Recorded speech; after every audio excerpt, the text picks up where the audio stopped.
To quickly optimize your Samsung Galaxy S25 Ultra without unlocking, using the device care widget, long tap on an empty area on your home screen, and then tap wallpaper and style.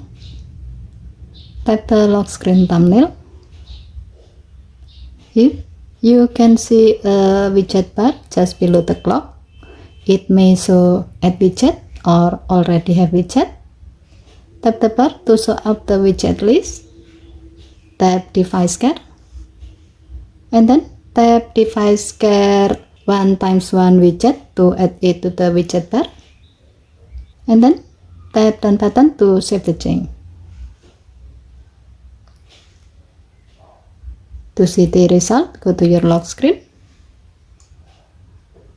As you can see that the device care widget is now displayed under the clock.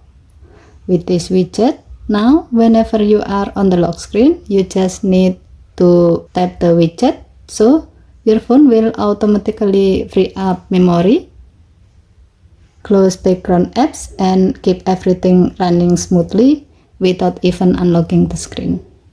Okay, thank you for watching. Please help to like and subscribe. Have a nice day.